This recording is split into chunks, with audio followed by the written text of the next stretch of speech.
we weren't as serious about the type of training that needed to happen, back then, you know. But then as went on and we did training rotations, we became hyper focused on the things that we needed to do in Iraq and Afghanistan, and we got better. We got better equipment, we got better trained. We also started to realize, hey, some guys, just because they're Rangers doesn't mean guys that we're going to take on target. So we would make them drive the vehicles and stuff like that because we're like, hey, these are not the guys that we want, going through the through the house and everything else. They're great guys, they're great Rangers and everything else, but they're not, where we need them to be for some of this, um, highly visible targets and everything else, just because they're not where they need to be. So as time went on, it just, hey, we're just, and then, you talk about Stan McChrystal, General McChrystal, he really, really he was the guy that added, the accelerant into that because he was like, we need to pressure the networks. Therefore, we need more strike forces. Therefore, the Rangers are no longer in a support role.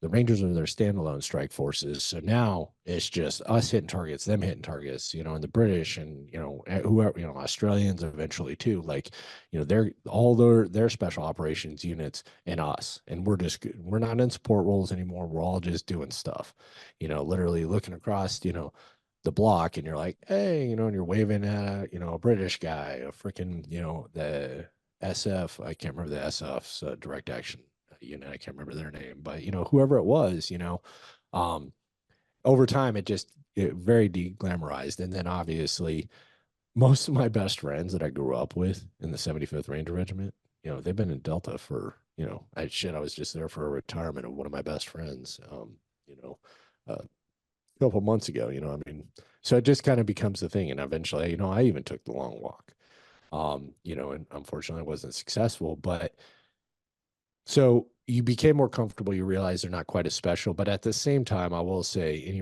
anybody that has taken the long walk or didn't, they still, don't get me wrong, like have a level of admiration because obviously they did something that we weren't able to do, and they are above a level that we're at, and you have to be humble enough to realize that.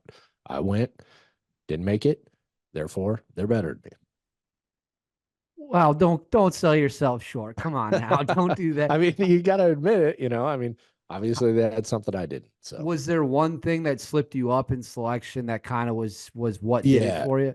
Yeah, honestly, it was just it was one thing, and it was just feet care. I just got to a point where I literally just couldn't even walk on my feet. And but that even within itself is a fucking excuse. I mean, there's guys that finished with broken legs and ankles and they still made it, so combined with that with some things that I was in my head about at the time, I didn't make the time. So got cut right before the 40, so just happens. It's But you okay, gave but you, but to be honest with you, and I've talked about this, sorry, I'm glad that it didn't happen because things that have happened since then, I'm glad they happened, and I'm glad that my life ended the way it did.